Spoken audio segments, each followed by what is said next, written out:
اور مسلم شریف میں ہے کہ حضور اکرم صلی اللہ علیہ وآلہ وسلم نے ارشاد فرمایا کہ شب معراج میں حضرت موسیٰ علیہ السلام سے ملاقات ہوئی۔ وہ قبیلہ شنو کے لوگوں کی طرح تھے، دبلا پتلا جسم اور بالوں میں کنگھی کی ہوئی تھی۔ پھر فرمایا کہ میری حضرت عیسیٰ علیہ السلام سے ملاقات ہوئی، ان کا قد متوسط اور رنگ سرخ تھا اور وہ ایسے تر و تازہ تھے گویا بھی حمام سے نکلے ہوں، اور میں نے حضرت ابراہیم علیہ السلام کو دیکھا اور میں ان کی اولاد میں سب سے زیادہ ان سے مشابہ ہوں۔ ناظرین، حضرت ابراہیم علیہ السلام عبادت کی ادائیگی میں ممتاز مقام رکھتے تھے، چنانچہ آپ علیہ السلام بڑی رغبت کے ساتھ نماز ادا فرماتے اور اس پر غمگین ہوتے کہ دوسرے لوگ عبادت سے غافل ہیں۔ حضرت کعب رضی اللہ تعالی عنہ فرماتے ہیں کہ ایک بار حضرت ابراہیم علیہ السلام نے عرض کی کہ اے میرے رب، مجھے یہ بات غمزدہ کرتی ہے کہ میں زمین میں اپنے علاوہ کسی اور کو تیری عبادت کرتا نہ دیکھوں۔ اس پر اللہ تعالیٰ نے فرشتے بھیج دیے جو آپ کے ساتھ نماز پڑھتے اور آپ کے ہمراہ رہتے تھے۔ احادیث و روایات میں آپ علیہ السلام کے حج کے مختلف احوال بھی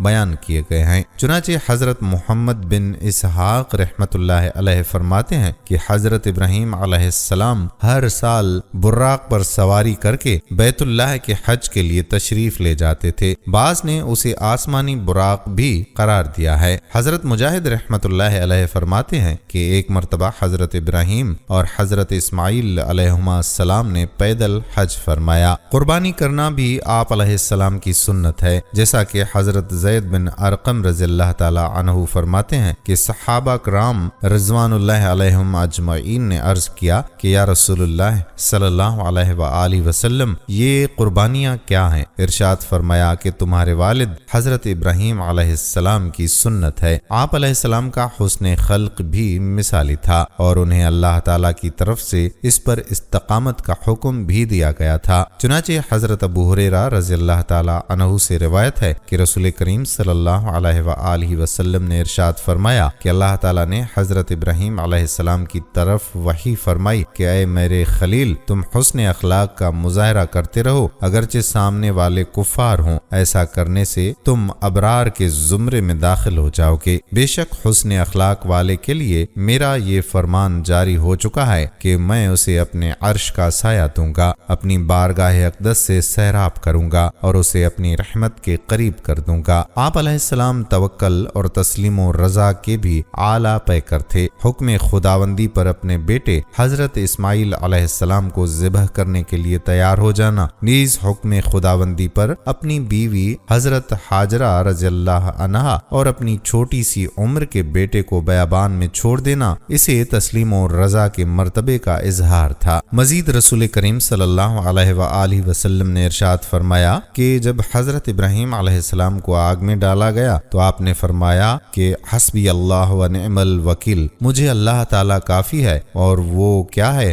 اچھا کارساز ہے۔ چنانچہ رسیوں کے سوا آپ علیہ السلام کی اور کوئی چیز نہ چلی۔ آپ علیہ السلام انتہائی سخی اور بڑے مہمان نواز بھی تھے۔ چنانچہ حضرت عمر بن خطاب رضی اللہ تعالی عنہ سے روایت ہے کہ حضور اکرم صلی اللہ علیہ وآلہ وسلم نے ارشاد فرمایا کہ اللہ تعالیٰ نے میرے دوست جبرائیل علیہ السلام کو حضرت ابراہیم علیہ السلام کی طرف بھیجا کہ اے ابراہیم، میں نے تمہیں اس لیے خلیل نہیں بنایا کہ تم میرے سب سے زیادہ عبادت گزار بندے ہو، بلکہ اس لیے بنایا کہ تیرا دل اہل ایمان کے دلوں میں سب سے زیادہ سخی ہے۔ حضرت عبید بن عمیر رحمۃ اللہ علیہ فرماتے ہیں کہ حضرت ابراہیم علیہ السلام لوگوں کی مہمان نوازی فرماتے۔ ایک دن کوئی مہمان نہ آیا تو آپ علیہ السلام مہمان کی تلاش میں نکلے، لیکن کوئی ایسا انسان نہ پایا جسے وہ مہمان بناتے۔ پھر آپ علیہ السلام اپنے گھر کی طرف لوٹ آئے اور وہاں ایک شخص کو کھڑے دیکھا تو دریافت فرمایا کہ اے بندے خدا، تجھے کس نے میرے گھر میں داخل کیا؟ اس نے جواب دیا کہ میں اپنے رب عز و جل کے اذن سے داخل ہوا ہوں۔ فرمایا کہ تم کون ہو؟ عرض کی کہ ملک الموت، مجھے میرے رب نے اپنے بندوں میں سے ایک بندے کی طرف بھیجا ہے تاکہ اسے بشارت دوں کہ اللہ تعالیٰ نے اسے اپنا خلیل بنا لیا ہے۔ پوچھا وہ کون ہے؟ خدا کی قسم اگر تم نے مجھے اس کے بارے میں بتا دیا اور وہ کسی دور دراز شہر میں ہوا تو بھی میں اس کے پاس چلا جاؤں گا، پھر اس کے ساتھ ہی رہوں گا یہاں تک کہ موت ہمارے درمیان جدائی کر دے۔ ملک الموت علیہ السلام نے جواب دیا کہ وہ بندے آپ ہی ہیں۔ فرمایا میں؟ عرض کی جی ہاں۔ فرمایا مجھے اللہ تعالیٰ نے کس سبب سے خلیل بنایا؟ عرض کی کہ کیونکہ آپ لوگوں کو عطا کرتے ہیں اور ان سے کوئی سوال نہیں کرتے۔ حضرت ابو ہریرہ رضی اللہ تعالیٰ عنہ سے روایت ہے کہ حضور اقدس صلی اللہ علیہ وآلہ وسلم نے ارشاد فرمایا کہ سب سے پہلے جس نے کسی مہمان کی مہمان نوازی فرمائی وہ حضرت ابراہیم علیہ السلام ہیں۔ مفتی احمد یار خان نعیمی رحمۃ اللہ علیہ نے لکھا ہے کہ اس طرح کہ آپ سے پہلے کسی نے مہمان نوازی کا اتنا اہتمام نہ کیا جتنا آپ نے کیا۔ آپ تو بغیر مہمان کھانا نہ کھاتے تھے۔ اس سے معلوم ہوا کہ مہمان نوازی کی ابتدا کرنے سے مراد یہ ہے کہ مہمان کے لیے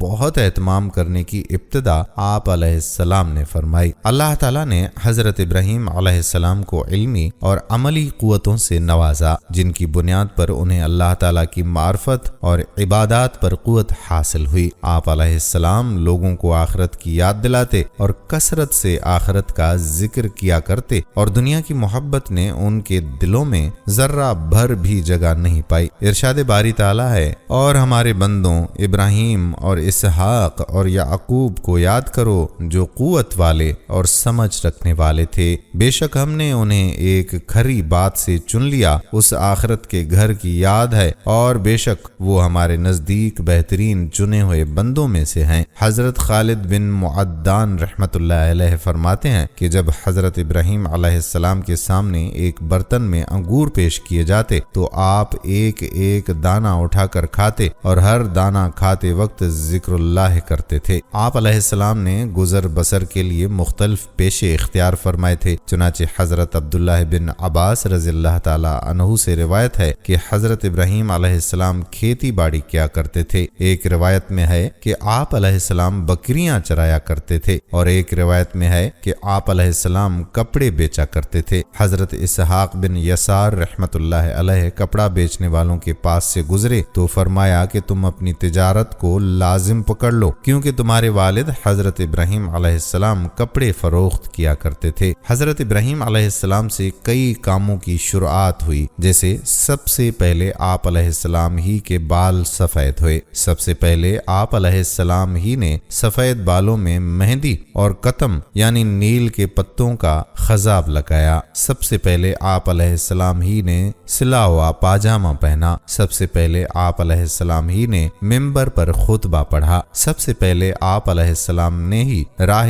خدا میں جہاد کیا۔ سب سے پہلے آپ علیہ السلام نے ہی بہت اہتمام کے ساتھ مہمان نوازی شروع کی۔ سب سے پہلے آپ علیہ السلام ہی نے سرید تیار کیا۔ سرید شوربے میں بھگوئی ہوئی روٹی کو کہتے ہیں۔ سب سے پہلے آپ علیہ السلام ملاقات کے وقت لوگوں سے گلے ملے یعنی معانقہ فرمایا۔ آپ علیہ السلام بہت اعلیٰ و عمدہ اوصاف کے مالک تھے جنہیں قرآن پاک میں بھی کئی مقامات پر بیان کیا گیا ہے۔ یہاں آپ علیہ السلام کے کچھ اوصاف ملاحظہ کیجیے۔ آپ علیہ السلام رب تعالیٰ کے انتہائی کامل اور ایمان والے بندے تھے۔ ارشاد باری تعالیٰ ہے بے شک وہ ہمارے اعلیٰ درجے کے کامل ایمان والے بندوں میں سے ہے۔ ارشاد باری تعالیٰ ہے اور کتاب میں ابراہیم کو یاد کرو بے شک وہ بہت ہی سچے نبی تھے۔ یہاں ایک اہم بات قابل توجہ ہے کہ آپ علیہ السلام کے سچے ہونے کے وصف کو بطور خاص بیان کرنے میں یہ حکمت بھی ہو سکتی ہے کہ اس سے ان لوگوں کی تفہیم ہو جائے جنہیں چند واقعات کی بنا پر شبہ ہوتا ہے کہ حضرت ابراہیم علیہ السلام کا کلام ان مواقع پر حقیقت کے مطابق نہیں تھا۔ آپ علیہ السلام بے شمار خوبیوں کے مالک تھے، تمام لوگوں کے پیشوا ہیں، ہر حکم الہی پر سر تسلیم خم کرنے والے تھے، ہر باطل سے جدا اور حق کی طرف یکسو تھے، شرک و باطل سے پاک اور دور تھے، انعامات الہیہ پر شکر کرنے والے تھے۔ قرآن پاک میں آتا ہے بے شک ابراہیم تمام اچھی خصلتوں کے مالک، ایک پیشوا، اللہ کے فرما بردار اور ہر باطل سے جدا تھے اور مشرک نہ تھے، اس کے احسانات پر شکر کرنے والے تھے۔ ارشاد باری تعالیٰ ہوا ابراہیم نہ یہودی تھے اور نہ عیسائی بلکہ وہ ہر باطل سے سے جدا رہنے والے مسلمان تھے اور مشرکوں میں سے نہ تھے۔ آپ علیہ السلام نے اللہ تعالیٰ کی طرف سے ملنے والے ہر حکم کو پوری طرح سے ادا کیا۔ اس بارے میں ارشاد باری تعالیٰ ہے، اور ابراہیم کے جس نے احکام کو پوری طرح ادا کیا۔ آپ علیہ السلام بڑے تحمل والے، اللہ تعالیٰ سے بہت زیادہ ڈرنے والے، اس کی بارگاہ میں بہت آہوزاری کرنے اور اس کی طرف رجوع کرنے والے تھے۔ لہذا ارشاد باری تعالیٰ ہے، بے شک ابراہیم بڑے تحمل والا، بہت آہیں بھرنے والا، رجوع کرنے والا ہے۔ بے شک ابراہیم بہت آہوزاری کرنے والا اور بہت برداشت کرنے والا تھا۔ اوا اور حلیم بہت عظیم صفات ہیں، اور سیدنا ابراہیم علیہ السلام ان صفات کے مظہر تھے۔ ترغیب کے لیے ان کے مفہوم کی مزید وضاحت ملاحظہ ہو، البتہ اس میں گناہوں کو یاد کر کے مغفرت طلب کرنے کی بات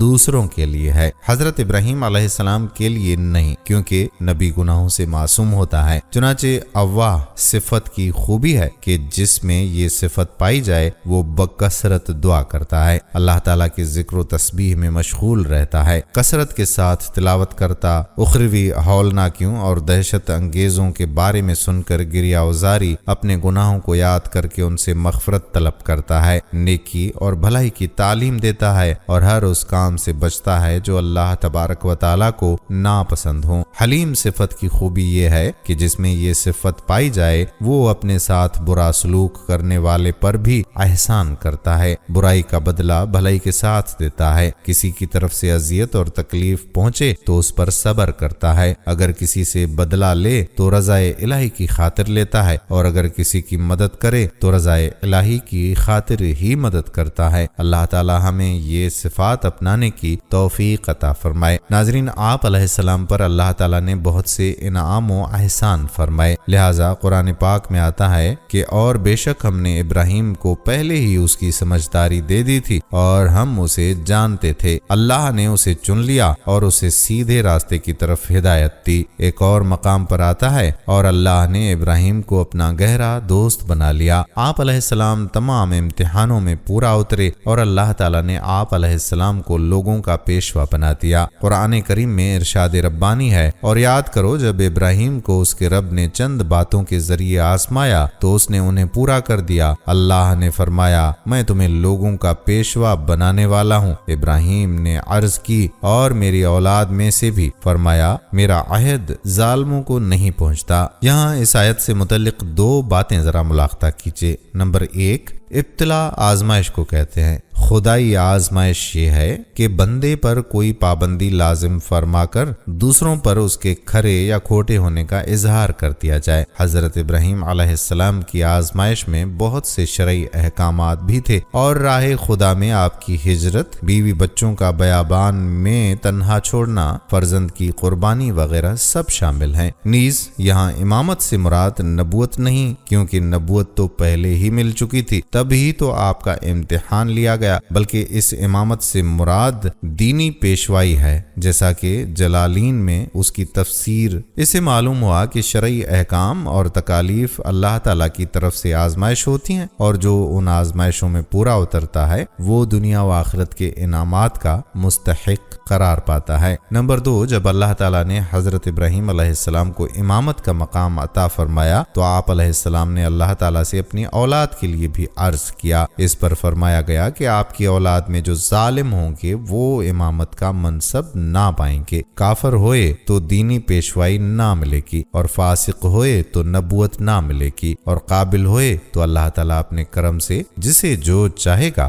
عطا فرمائے گا۔ ناظرین، حضرت ابراہیم علیہ السلام کو بڑھاپے کی عمر میں بیٹے حضرت اسحاق علیہ السلام کی بشارت دی گئی، جنہیں نبوت و صالحیت سے سرفراز فرمایا۔ نیز دونوں پر دینی اور دنوی ہر طرح کی برکت اتاری گئی۔ ارشاد باری تعالیٰ ہے، اور ہم نے اسے اسحاق کی خوشخبری دی جو اللہ کے خاص قرب کے لائق بندوں میں سے ایک نبی ہے، اور ہم نے اس پر اور اسحاق پر برکت اتاری۔ اللہ تعالیٰ نے آپ علیہ السلام کو فرزند حضرت اسحاق علیہ السلام کے ساتھ ساتھ پوتے حضرت یعقوب علیہ السلام کی بھی عطا فرمائی۔ حضرت یعقوب علیہ السلام بھی عطا فرمائے اور انہیں بھی نبوت سے نوازا، دنیا میں وسیع رزق رزق دیا اور نیک اور صالح اولاد عطا کی اور ان سب کے لیے سچی بلند شہرت رکھی کہ قوم مسلم ہو خواہ یہودی یا عیسائی، سب ان انبیاء علیہ السلام کی ثنا و تعریف کرتے ہیں، اور مسلمان تو ہر نماز میں حضرت ابراہیم علیہ السلام اور ان کی آل پر درود پڑھتے ہیں۔ ارشاد باری تعالیٰ ہے، ہم نے اسے اسحاق اور اس کے بعد یعقوب عطا کیے اور ان سب کو ہم نے نبی بنایا، اور ہم نے انہیں اپنی رحمت عطا کی اور ان کے لیے سچی بلند شہرت رکھی، اور ہم نے ابراہیم کو اسحاق عطا فرمایا اور مزید یعقوب، اور ہم نے ان سب کو اپنے خاص قرب والے بنایا۔ نیک اولاد اللہ عز و جل کی خاص رحمت ہے۔ نیک اولاد اعلیٰ پھل ہے جو دنیا و آخرت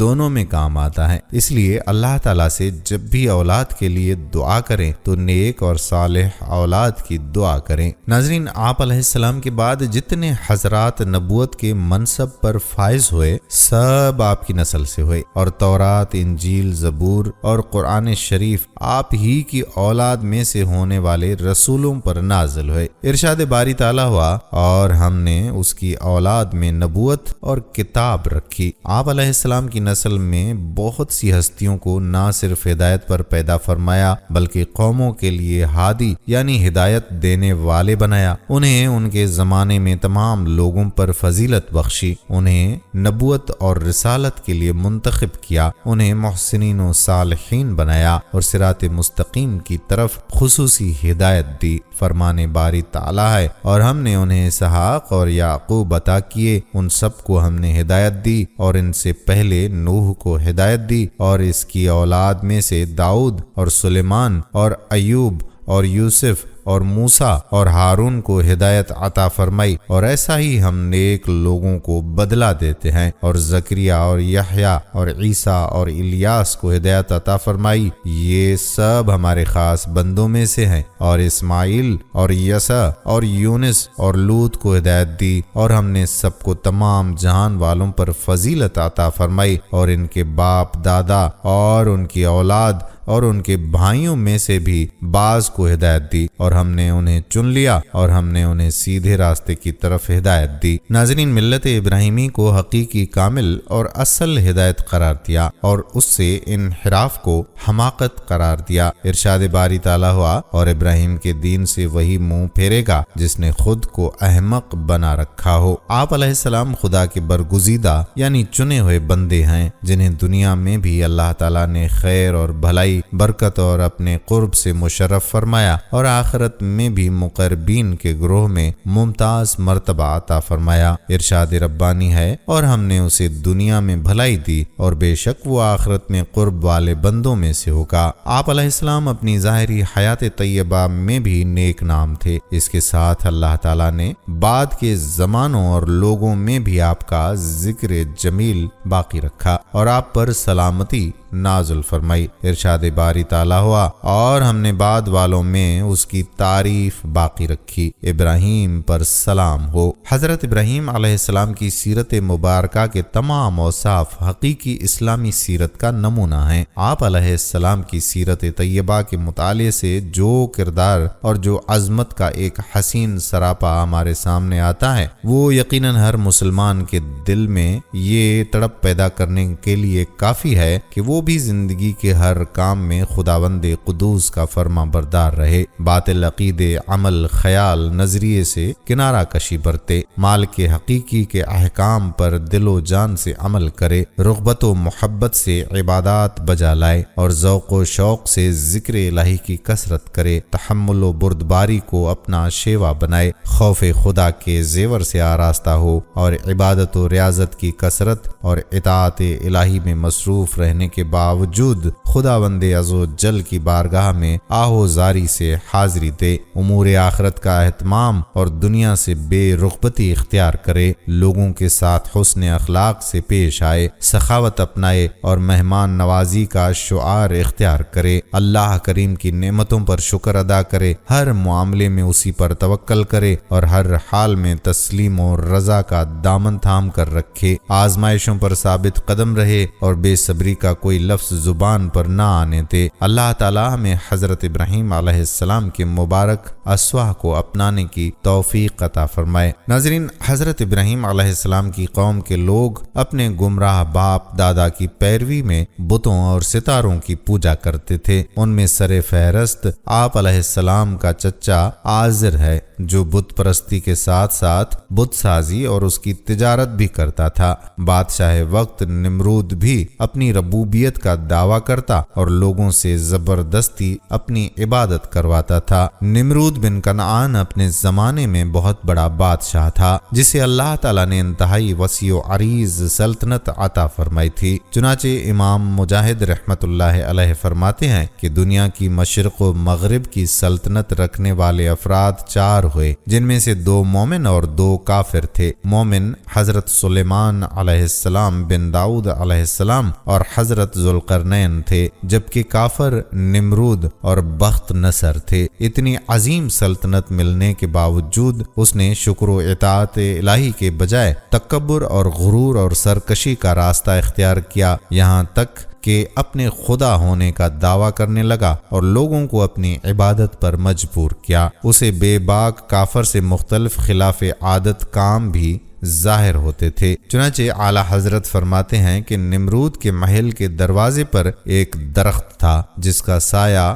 بالکل نہ تھا۔ جب ایک شخص اس کے نیچے آتا اس کے لائق سایہ ہو جاتا، دوسرا آتا تو 2 کے لائق ہو جاتا، غرض 1,00,000 تک آدمی اس کے سائے میں رہ سکتے، اور جہاں 1,00,000 سے 1 بھی زیادہ ہوا سب دھوپ میں۔ مزید فرماتے ہیں کہ اسی کا ایک حوض تھا، صبح کو لوگ آتے، کوئی اس میں پیالہ بھر کر دودھ ڈالتا، کوئی شربت، کوئی شہد، جس کو جو پسند آتا، یہاں تک کہ وہ بھر جاتا اور سب چیزیں یعنی آپس میں مل جاتی۔ اب جس کو حاجت ہوتی پیالہ ڈالتا، جو شے جس نے ڈالی ہوتی تھی وہی اس کے جام میں آ جاتی۔ یہ کافر، اور وہ بھی کیسے بڑے کافر کا استدراج تھا۔ یہاں یہ بات ذہن میں رکھیں کہ ایسی چیزیں جادو یا دیگر مخفی علوم میں مہارت کے ذریعے ہوتی ہیں، اور یہ بھی کچھ بعید نہیں کہ بعض چیزیں سائنسی ترقی سے وقوع پذیر ہوتی ہوں۔ سب سے پہلے اس نے اپنے سر پر تاج رکھا، اور اس کے ظلم و بربریت کا یہ عالم تھا کہ اپنی سلطنت کے زوال سے ڈر کر کاہنوں اور نجومیوں کے کہنے پر ہزاروں شیر خوار بچے قتل کروا دیے تھے۔ جب حضرت ابراہیم علیہ السلام نے تبلیغ و نصیحت کا سلسلہ شروع فرمایا تو سب سے پہلے اپنے گھر سے ابتدا فرمائی۔ چنانچہ آپ علیہ السلام نے ان کے چچا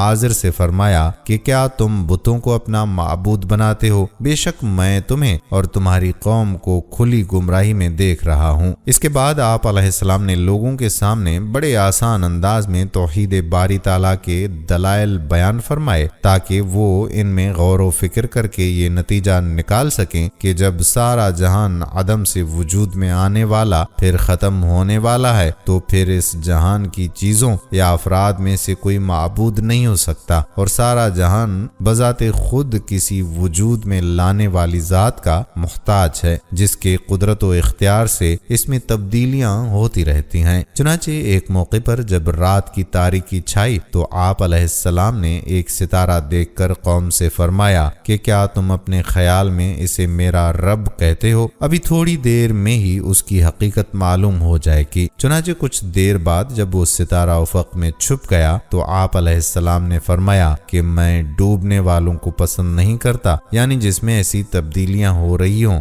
وہ رب نہیں ہو سکتا۔ قرآن کریم میں ارشاد باری تعالیٰ ہے، پھر جب ان پر رات کا اندھیرا چھایا تو ایک تارا دیکھا، فرمایا کیا اسے میرا رب ٹھہراتے ہو؟ پھر جب وہ ڈوب گیا تو فرمایا میں ڈوبنے والے کو پسند نہیں کرتا۔ پھر جب چاند کو دیکھا کہ وہ چمکتا ہوا نکلا ہے تو فرمایا کیا تمہارے خیال کے مطابق یہ میرا رب ہے؟ ابھی کچھ ہی دیر میں اس کی کیفیت بھی معلوم ہو جائے گی۔ چنانچہ جب یہ بھی غروب ہو گیا تو فرمایا اگر میرے رب عز و جل نے مجھے پہلے سے ہی ہدایت نہ دی ہوتی تو میں بھی تمہاری طرح گمراہ لوگوں میں سے ہوتا۔ ارشاد باری تعالیٰ ہے پھر جب چاند چمکتا دیکھا تو فرمایا کہ اسے میرا رب کہتے ہو؟ پھر جب وہ ڈوب گیا تو فرمایا کہ اگر مجھے میرے رب نے ہدایت نہ دی ہوتی تو میں بھی گمراہ ہو جاتا۔ پھر جب سورج کو چمکتا دیکھا تو فرمایا کہ کیا اسے میرا رب کہتے ہو؟ یہ تو ان سب سے بڑا ہے۔ پھر جب وہ ڈوب گیا تو فرمایا کہ اے میری قوم، میں ان چیزوں سے بیزار ہوں جنہیں تم اللہ کا شریک ٹھہراتے ہو۔ یوں حضرت ابراہیم علیہ السلام نے ثابت کر دیا کہ ستاروں میں چھوٹے سے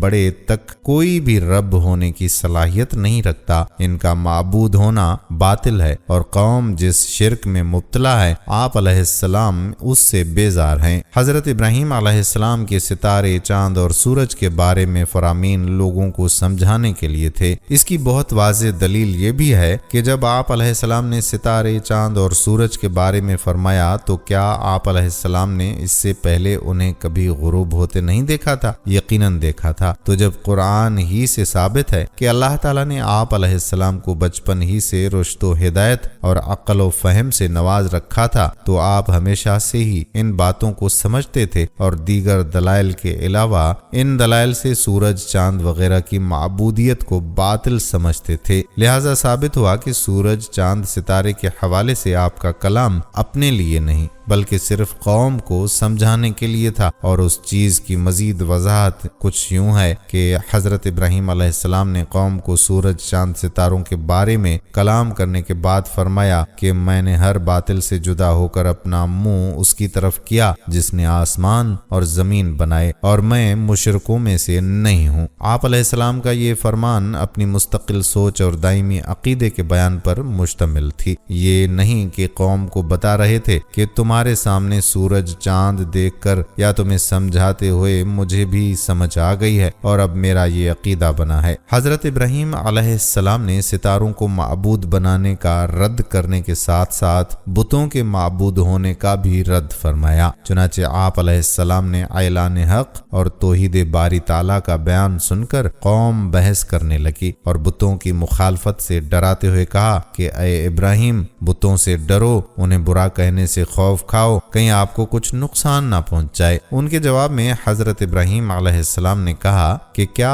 تم مجھ سے اللہ تعالیٰ کے بارے میں جھگڑتے ہو، حالانکہ اس نے تو مجھے اپنی توحید و معرفت کی ہدایت سے نوازا ہوا ہے۔ سن لو کہ مجھے ان بتوں کا کوئی ڈر نہیں ہے جنہیں تم اللہ عز و جل کا شریک بناتے ہو، کیونکہ وہ بے جان اور بے بس اور لاچار ہیں، نہ کسی کو نقصان پہنچا سکتے ہیں نہ نفع، تو ان سے کیا ڈرنا؟ ہاں، اگر میرا رب کوئی بات چاہے تو وہ ہو سکتی ہے، کیونکہ وہ قادر مطلق ہے اور اس کا علم ہر چیز کو گھیرے ہوئے ہے۔ تو کیا تم نصیحت نہیں مانتے؟ ناظرین، حضرت ابراہیم علیہ السلام نے قوم سے مزید فرمایا کہ میں تمہارے ان شریکوں سے کیوں ڈروں جو بے جان ہیں، جمادات اور بالکل عاجز بے بس ہیں، اور مجھے ڈرانے کی بجائے تو تمہیں ڈرنا چاہیے، کیونکہ تم لوگ ان بتوں کو اللہ عز و جل کا شریک ٹھہراتے ہو جن کے شریک ہونے کی تمہارے پاس کوئی دلیل بھی نہیں ہے۔ اس بات کو سامنے رکھ کر غور کرو کہ امن کا مستحق کون ہے، وہ مومن جس کے پاس اپنے عقیدے کی حقانیت کے دلائل ہیں، یا وہ مشرک امن کا مستحق ہے جس کے پاس اس کے عقیدے کی کوئی معقول اور قابل قبول دلیل نہیں۔ ارشاد باری تعالیٰ ہوا، اور میں تمہارے شریکوں سے کیوں ڈروں، اور تم اس بات سے نہیں ڈرتے کہ تم نے اللہ کا شریک اس کو ٹھہرایا جس کی کوئی دلیل اللہ نے تم پر نہیں اتاری۔ تو دونوں گروہوں میں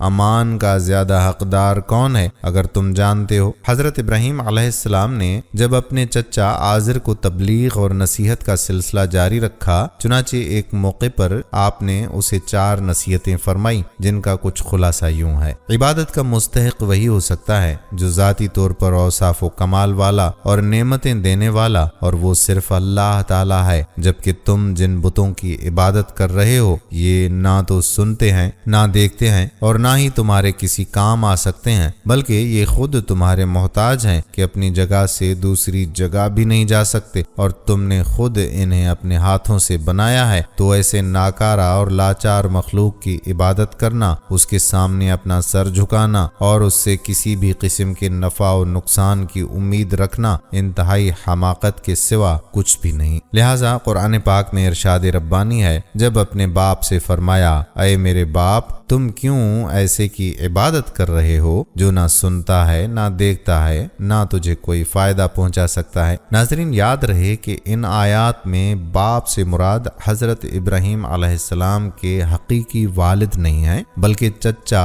آزر مراد ہیں۔ اس سے متعلق مزید تفصیلات آگے بھی ہم آپ تک پہنچائیں گے۔ دوسری نصیحت تھی کہ میرے رب عزوجل نے مجھے وہ علم عطا کیا ہے جو تیرے پاس نہیں، تو میرا دین قبول کر کے میری پیروی کر، میں تجھے سیدھی راہ دکھاؤں گا جس سے تو رضائے الہی اور حقیقی کامیابی کی منزل مقصود تک پہنچ سکے گا۔ لہٰذا قرآن کریم میں ہے، اے میرے باپ، بے شک میرے پاس وہ علم آیا جو تیرے پاس نہیں آیا، تو میری پیروی کر، میں تجھے سیدھی راہ دکھاؤں گا۔ اے میرے باپ، شیطان کا بندہ نہ بن، بے شک شیطان رحمان کا بڑا نافرمان ہے۔ اے میرے باپ، میں ڈرتا ہوں کہ تجھے رحمان کی طرف سے کوئی عذاب پہنچے تو شیطان کا دوست ہو جائے۔ حضرت ابراہیم علیہ السلام کی ان نصیحتوں سے نفع اٹھا کر راہ راست پر آنے کی بجائے اس کے باپ نے جواب دیا، کیا تو میرے معبودوں سے منہ پھیرتا ہے؟ اے ابراہیم، بے شک اگر تو باز نہ آیا تو میں تجھے پتھر ماروں گا اور تو عرصہ دراز کے لیے مجھے چھوڑ دے۔ ناظرین، حضرت ابراہیم علیہ السلام کے انداز نصیحت اور آزر کے طرز عمل میں مبلغین کے لیے یہ درس ہے کہ اگر نیکی کی دعوت اور برائی سے منع کرنے کے دوران انہیں کسی کافر یا مسلمان کی طرف سے کسی ناقابل برداشت سلوک کا سامنا کرنا پڑے تو وہ رنجیدہ ہو کر اس فرض کی بجا آوری کو چھوڑ نہ دیں، بلکہ ایسے موقع پر انبیاء کرام علیہم السلام اور ان کی قوموں کے واقعات کو یاد کریں کہ ان بزرگ ہستیوں نے کس طرح سے اسلام کی دعوت دی اور انہیں نافرمان اور سرکش کفار کی طرف سے کیسی اذیتوں کا سامنا کرنا پڑا، لیکن انہوں نے تمام تر تکلیفوں کے باوجود دین اسلام کی دعوت دینے کو نہیں چھوڑا، تو ہم بھی ان کی پیروی کرتے ہوئے دین اسلام اور اس کے احکام کی دعوت دینا نہیں چھوڑیں گے۔ ناظرین، حضرت ابراہیم علیہ السلام نے آزر کا جواب سن کر فرمایا کہ تجھے دور ہی سے سلام ہے، ان قریب میں تیرے لیے اپنے رب عزوجل سے معافی مانگوں گا کہ وہ تجھے توبہ اور ایمان کی توفیق دے کہ تیری مغفرت فرما دے، بے شک وہ مجھ پر بڑا مہربان ہے۔ قرآن کریم میں آیا، فرمایا بس تجھے سلام ہے، ان قریب میں تیرے لیے اپنے رب سے معافی مانگوں گا، بے شک وہ مجھ پر بڑا مہربان ہے۔ ناظرین، قوم کے جوابات سن کر حضرت ابراہیم علیہ السلام نے ان سے جدا ہو جانے کا ارادہ کر لیا اور عاجزی و انکساری کرتے ہوئے فرمایا کہ قریب ہے کہ میں اپنے رب عزوجل کی عبادت کی وجہ سے بدبخت نہ ہوں گا۔ اس میں اس بات کی طرف اشارہ ہے کہ جیسے تم بتوں کی پوجا کر کے بد نصیب ہوئے، خدا کے پرستار اس سے محفوظ ہیں کیونکہ اس کی بندگی کرنے والا بدبخت اور محروم نہیں۔ لہٰذا قرآن مجید میں ارشاد باری تعالیٰ ہے، اور میں نے تم لوگوں سے اور اللہ کے سوا جن بتوں کی تم عبادت کرتے ہو ان سے جدا ہو جاتا ہوں اور میں اپنے رب کی عبادت کرتا ہوں، قریب ہے کہ میں اپنی رب کی عبادت کی وجہ سے بدبخت نہ ہوں گا۔ ایک اور جگہ فرمان باری تعالیٰ ہے کہ تم کس کی عبادت کرتے ہو؟ انہوں نے کہا ہم بتوں کی عبادت کرتے ہیں، پھر ان کے سامنے جم کر بیٹھے رہتے ہیں۔ آپ علیہ السلام نے پوچھا کہ جب تم پکارتے ہو تو کیا وہ تمہاری سنتے ہیں یا تمہیں کوئی نفع یا نقصان دیتے ہیں؟ لوگوں نے وہی باطل جواب دیا جو اکثر جاہل باطل دیتے ہیں۔ انہوں نے کہا بلکہ ہم نے اپنے باپ دادا کو ایسا ہی کرتے پایا ہے۔ ناظرین، حضرت ابراہیم علیہ السلام نے فرمایا کہ جن بتوں کی تم عبادت کر رہے ہو اور جن کی تمہارے آبا و اجداد کرتے رہے ہیں، کیا تم نے ان کے بارے میں کبھی غور کیا ہے؟ اگر تم حقیقی طور پر غور کر لو تو جان جاؤ گے کہ بتوں کی عبادت کرنا آج کی نہیں بلکہ پرانی گمراہی اور باطل کام ہے، اور کوئی باطل کام پرانا ہو یا نیا، یوں ہی اس باطل کام کو کرنے والے تھوڑے ہوں یا زیادہ، اس سے اس کام کے باطل ہونے میں کوئی فرق نہیں پڑتا بلکہ وہ باطل کام باطل ہی رہتا ہے۔ قرآن مجید میں ارشاد ربانی ہے، ابراہیم نے فرمایا کیا تم نے ان کے بارے میں غور کیا جن کی تم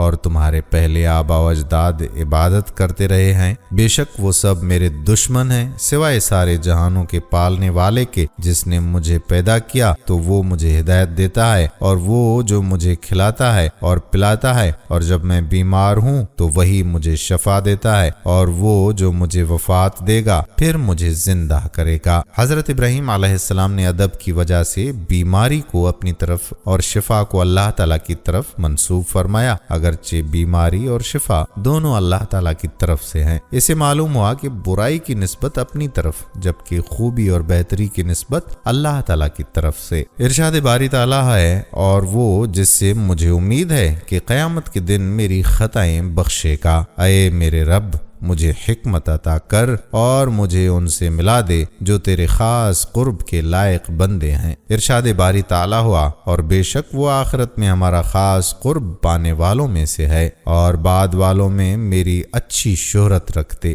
دوسری یہ دعا مانگی، اور بعد والوں میں میری اچھی شہرت رکھتے۔ یہ دعا بھی قبول ہوئی، چنانچہ تمام ادیان والے ان سے محبت رکھتے ہیں اور ان کی تعریف و ثنا کرتے ہیں۔ تیسری دعا ابراہیم علیہ السلام کی یہ تھی کہ اور مجھے ان میں سے کر دے جو چین سے باغوں کے وارث ہوں۔ انبیاء علیہ السلام کی طلب جنت کی دعائیں در حقیقت اللہ تعالیٰ کے دیدار، ملاقات، قرب الہی، رضا الہی اور انعامات الہیہ کے لیے تھیں، کیونکہ جنت ان تمام چیزوں کے حصول کا مقام ہے۔ جنت کی دعا مانگنا انبیاء علیہ السلام کی سنت ہے۔ حضرت ابراہیم علیہ السلام نے چوتھی دعا اپنے باپ کے لیے مانگی کہ اسے توبہ اور ایمان کی توفیق دے کر بخش دیا جائے، چنانچہ بارگاہ الہی میں عرض کی، اور میرے باپ کو بخش دے، بے شک وہ گمراہوں میں سے ہے۔ آپ علیہ السلام نے یہ دعا اس لیے فرمائی کہ جدا ہوتے وقت آپ علیہ السلام نے آزر سے اس کا وعدہ کیا تھا۔ جب آپ علیہ السلام پر پوری طرح سے ظاہر ہو گیا کہ وہ خدا کا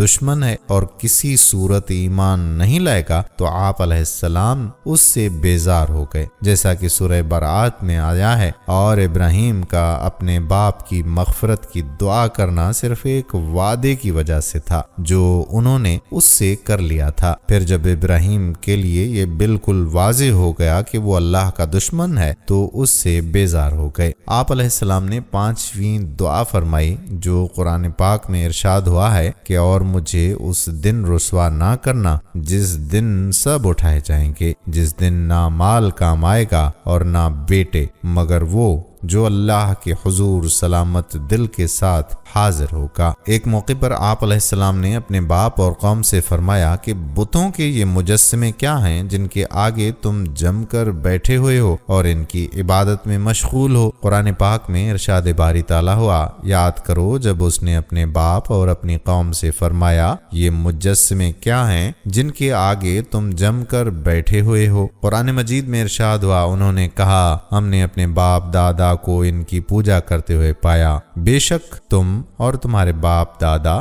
سب کھلی گمراہی میں ہو۔ حضرت ابراہیم علیہ السلام نے حق بیان کرنے میں کوئی رعایت نہیں فرمائی، اور یہی حکم خداوندی ہے کہ دینی معاملے میں کسی کی رعایت نہیں بلکہ حق بات بہرحال بیان کرنی چاہیے۔ ہاں کہاں کس حکمت عملی کے مطابق بات کرنی چاہیے، سختی سے یا نرمی سے، تو یہ بات مبلغ کو معلوم ہونی چاہیے۔ ارشاد باری تعالیٰ ہے، تم فرما دو کہ گندا اور پاکیزہ برابر نہیں ہے، اگرچہ گندے لوگوں کی کثرت تمہیں تعجب میں ڈالے تو اے عقل والو تم اللہ سے ڈرتے رہو تاکہ تم فلاح پا جاؤ۔ ناظرین، قوم کے متعجبانہ سوال سے قوموں کی اجتماعی نفسیات کی ایک بڑی بنیادی حقیقت سامنے آتی ہے کہ برسہ برس کی مجاز اور عادات میں رچی بسی چیزیں باطل وغیرہ منقول ہونے کے باوجود لوگوں کی نظر میں ایسی حقیقت اور حقانیت کا روپ دھار لیتی ہیں کہ اس کا غلط ہونا لوگوں کو ناممکن نظر آتا ہے، جیسے بت پرستی واضح طور پر فضول اور بیکار اور خلاف عقل ہونے کے باوجود اس قوم کے لیے ایک حق سچ چیز تھی، اور یہی حال آج کے بت پرست قوموں کا بھی ہے، اور یہی حال آج کے غیر مسلم معاشروں کا بھی ہے، اور وہاں ہم جنس پرستی یعنی مردوں کا آپس میں اور عورتوں کا آپس میں بدکاری خریداری کرنا بالکل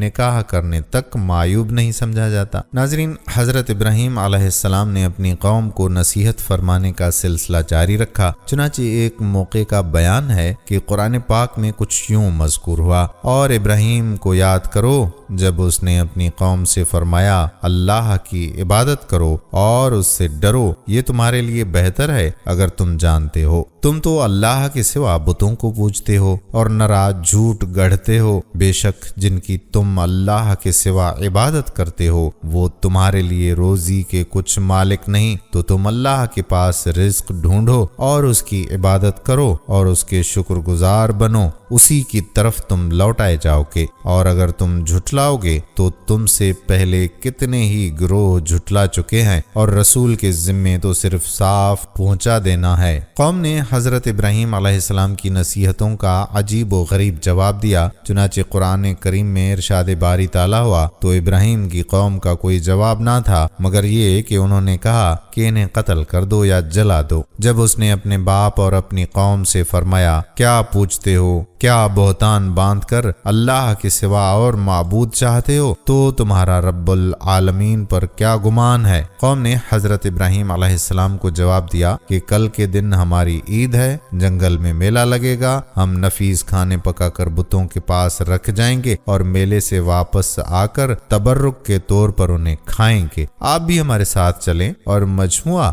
اور میلے کی رونق دیکھیں، واپسی پر بتوں کی زینت، سجاوٹ اور ان کا بناؤ سنگھار دیکھیں۔ یہ تماشا دیکھنے کے بعد ہم سمجھتے ہیں کہ آپ بت پرستی پر ہمیں ملامت نہیں کریں گے۔ قوم کا جواب سن کر حضرت ابراہیم علیہ السلام نے آسمان کی طرف نگاہ اٹھائی اور علم نجوم کے ماہرین کی طرح ایک نظر ستاروں کی طرف دیکھا، پھر فرمایا میں بیمار ہونے والا ہوں۔ یہاں ایک بات قابل توجہ ہے کہ حضرت ابراہیم علیہ السلام کا کہنا کہ میں بیمار ہونے والا ہوں اگرچہ ظاہری طور پر واقع کے خلاف ہے، لیکن در حقیقت یہ خلافت واقعہ نہیں ہے کہ یہ کلام تعریض کے طور پر کہ اس سے آپ کی مراد یہ تھی کہ میرا دل بیمار ہے، یعنی اسے تمہاری طرف سے رنج و غصہ ہے، اور قوم نے یہ سمجھا کہ آپ جسمانی طور پر بیمار ہیں۔ قوم ستاروں کی بہت معتقد تھی جس کی بنا پر وہ سمجھی کہ آپ علیہ السلام نے ستاروں سے اپنے بیمار ہونے کا معلوم کر لیا ہے، اس لیے آپ کی بات سن کر وہ لوگ اپنی عیدگاہ کی طرف روانہ ہو گئے اور آپ علیہ السلام کو اس وجہ ساتھ نہ لیا کہ ان کے اعتقاد کے مطابق آپ علیہ السلام کی بیماری اڑ کر انہیں نہ لگ جائے۔ کہ ماندہ اور کمزور لوگ جو آہستہ آہستہ جا رہے تھے گزرتے تو آپ علیہ السلام نے فرمایا کہ اور مجھے اللہ کی قسم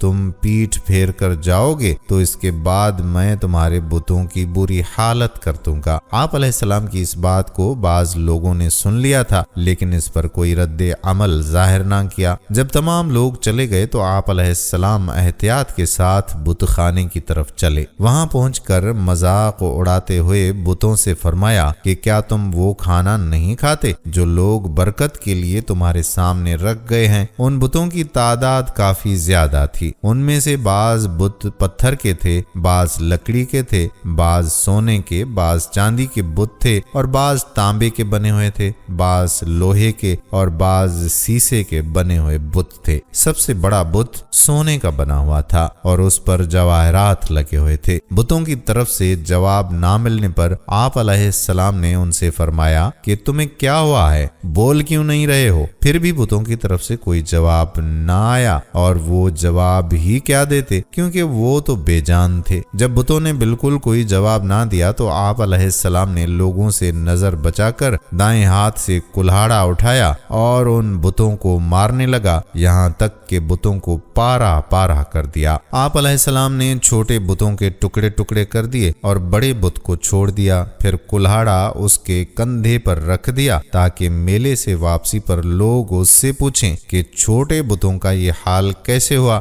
یہ کیوں ٹوٹے اور کلہاڑا تیری گردن پر کیسے رکھا؟ یوں ان پر اس بڑے بت کا عاجز ہونا ظاہر ہو جائے گا اور انہیں ہوش آئے کہ ایسے عاجز خدا نہیں ہو سکتے۔ جب شام کے وقت لوگ واپس آئے اور دستور کے مطابق بت خانے پہنچے اور بتوں کو ٹکڑے ٹکڑے دیکھا تو کہنے لگے کہ ہمارے خداؤں کے ساتھ کس نے یہ کام کیا ہے؟ وہ یقیناً ظالم ہے۔ کچھ لوگ کہنے لگے کہ ہم نے ایک نوجوان کو انہیں برا بھلا کہتے ہوئے سنا تھا، اس کا نام ابراہیم ہے، ہمیں لگتا ہے کہ اسی نے ایسا کیا ہوگا۔ جب یہ خبر ظالم اور جابر نمرود اور اس کے وزیروں تک پہنچی تو وہ کہنے لگے کہ اسے لوگوں کے سامنے لاؤ، ہو سکتا ہے کہ لوگ گواہی دیں کہ یہ حضرت ابراہیم علیہ السلام ہی کا فعل ہے یا ان سے بتوں کے بارے میں ایسا کلام سنا گیا ہے۔ اس سے ان کا مقصود گواہی قائم کرنا اور آپ کے خلاف کارروائی کی راہ ہموار کرنا تھا۔ چنانچہ آپ علیہ السلام کو بلا کر پوچھا گیا، اے ابراہیم، کیا تم نے ہمارے معبودوں کے ساتھ یہ کام کیا ہے؟ آپ علیہ السلام نے اس بات کا کوئی جواب نہ دیا، البتہ سمجھانے کے لیے بہت عمدہ انداز میں حجت قائم کی اور فرمایا، اس بڑے بت کے کندھے پر کلہاڑا رکھا ہے، جس سے یہی قیاس کیا جا سکتا ہے کہ اسی نے ان بتوں کو توڑا ہے۔ اس نے اس غصے سے ایسا کیا ہوگا کہ تم بڑے کے ہوتے ہوئے چھوٹے بتوں کو پوچھتے ہو۔ تم میری بجائے ان بتوں سے پوچھ لو، اگر یہ بولتے ہیں تو خود بتائیں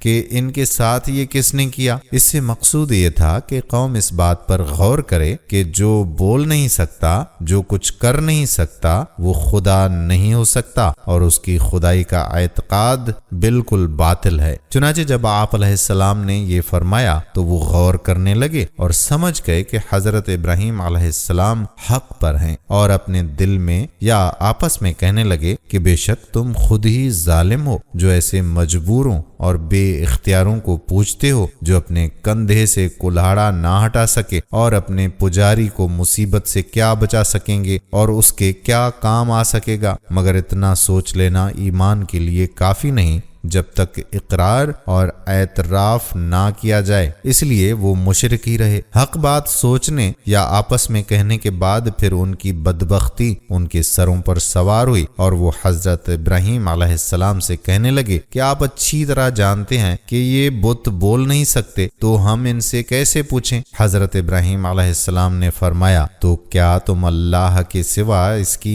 عبادت کرتے ہو جو انتہائی بے بس ہے اور تمہیں کوئی نفع یا نقصان نہیں پہنچا سکتا؟ افسوس ہے تم اور تمہارے بتوں پر، کیا تمہارے اندر عقل نہیں کہ اتنی سی بات بھی سمجھ سکو کہ یہ بت کسی طرح پوجنے کے قابل نہیں؟ آپ علیہ السلام کا بتوں کو توڑنے کی نسبت اپنی بجائے بتوں کی طرف کرنا ظاہری طور پر خلاف واقعہ ہے، لیکن در حقیقت ایسا نہیں، کیونکہ اس بات سے مقصود کفار کے سامنے بتوں کو پوجا کا غلط اور باطل ہونا ثابت کرنا تھا۔ آپ علیہ السلام نے مزید یہ بھی فرمایا کہ کیا تم ان بتوں کی عبادت کرتے ہو جنہیں تم خود اپنے ہاتھوں سے تراشتے ہو، حالانکہ تمہیں اور تمہارے اعمال کو اللہ تعالیٰ نے پیدا کیا، اور جو خالق ہے وہی در حقیقت عبادت کے لائق ہے، جبکہ مخلوق کسی طرح بھی عبادت کی مستحق نہیں۔ جب وہ لوگ جواب سے عاجز آ گئے تو کہنے لگے کہ اے لوگو، اگر تم اپنے خداؤں کی کچھ مدد کرنا چاہتے ہو تو ان کا انتقام لے کر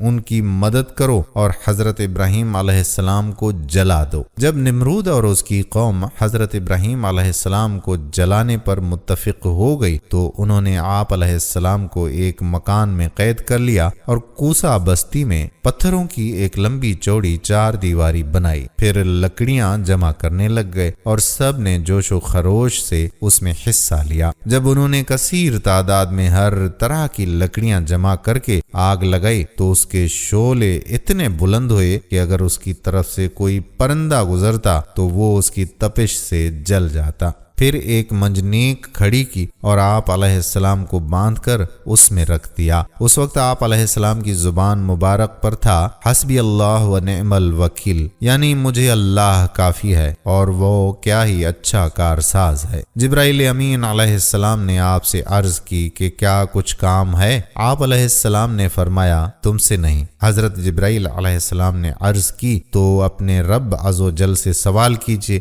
آپ علیہ السلام نے فرمایا، سوال سوال کرنے کے مقابلے میں اس کا میرے حال کو جاننا میرے لیے کافی ہے۔ آخرکار جب لوگوں نے عمارت کے کنارے تک حضرت ابراہیم علیہ السلام کو بلند کیا تو آپ علیہ السلام نے سر اٹھا کر آسمان کی طرف دیکھا۔ اس وقت آسمانوں، زمینوں، پہاڑوں اور فرشتوں نے فریاد کی کہ اے اللہ عز و جل، تیرے نام کو بلند کرنے کی پاداش میں حضرت ابراہیم علیہ السلام کو جلا دیا جا رہا ہے۔ اللہ تعالیٰ نے ارشاد فرمایا کہ مجھے یہ بات معلوم ہے، اگر وہ تمہیں پکارے تو تم اس کی مدد کرنا۔ جب حضرت ابراہیم علیہ السلام نے آسمان کی طرف نظر اٹھائی تو عرض کی اے اللہ عز و جل، تو واحد ہے اور میں زمین میں تنہا ہوں، اور زمین میں میرے علاوہ اور کوئی بندہ ایسا نہیں جو تیری عبادت کرے، مجھے تو ہی کافی ہے اور تو بہت ہی اچھا کارساز ہے۔ اس کے بعد آپ علیہ السلام کو آگ میں ڈال دیا گیا۔ جب آپ علیہ السلام کو آگ میں ڈالا گیا تو رحمت الہی کا دریا جوش میں آیا اور آگ کو حکم جاری ہوا، اے آگ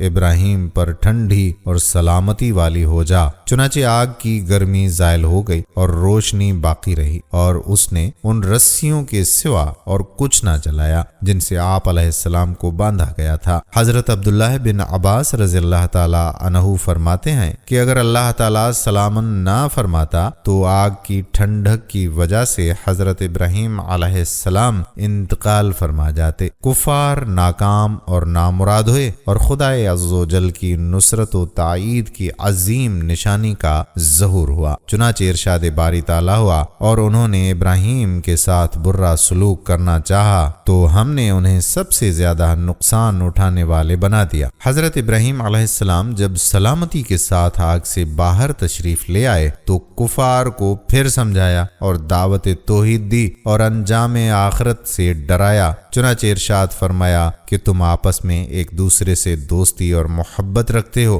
اور باہم سیرت اور طریقے میں اپنے دوستوں رشتہ داروں سے جدا نہیں ہو جانا، اور طریقے میں اپنے دوستوں رشتہ داروں سے جدا نہیں ہونا چاہتے۔ اسی وجہ سے تم نے کفر و شرک کے طریقے کو مضبوطی سے تھام رکھا ہے، لیکن یاد رکھو کہ تمہاری یہ دوستی اس فانی دنیا تک ہی محدود رہے گی، اور قیامت میں تمہارے چھوٹے بڑے سب ایک دوسرے سے بیزار ہوں گے اور پیروکار اپنے سرداروں پر لعنت کریں گے، اور تم سب کا ٹھکانہ جہنم ہوگا۔ حضرت ابراہیم علیہ السلام کے آگ سے صحیح سلامت تشریف لانے کا معجزہ دیکھ کر حضرت لوط علیہ السلام نے آپ کی رسالت کی تصدیق کی، جیسا کہ ارشاد باری تعالی ہے، تو ابراہیم کی تصدیق لوط نے کی۔ یاد رہے کہ یہاں ایمان سے رسالت کی تصدیق ہی مراد ہے، کیونکہ اصل توحید ایمان کا اعتقاد تو ان کو ہمیشہ سے حاصل ہے کہ انبیاء کرام علیہم السلام ہمیشہ ہی مومن ہوتے ہیں اور کسی حال میں ان سے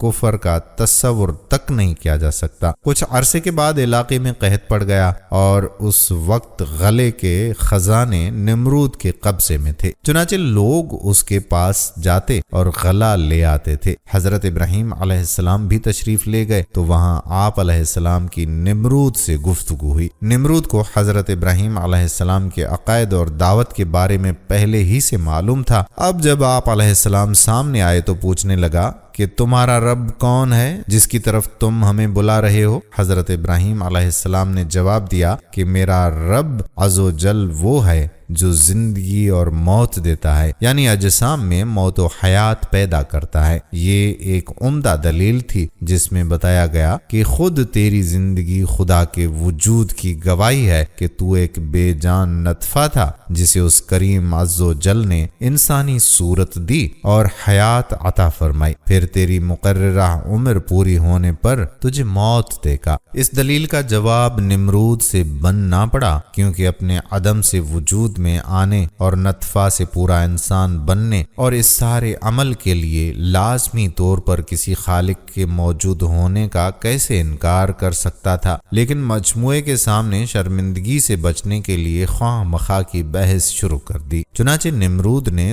2 شخصوں کو بلایا، ان میں سے ایک کو قتل کر دیا اور دوسرے کو چھوڑ دیا۔ کہنے لگا کہ میں بھی زندہ کرتا ہوں اور موت دیتا ہوں، یعنی کسی کو گرفتار کر کے چھوڑ دینا دینا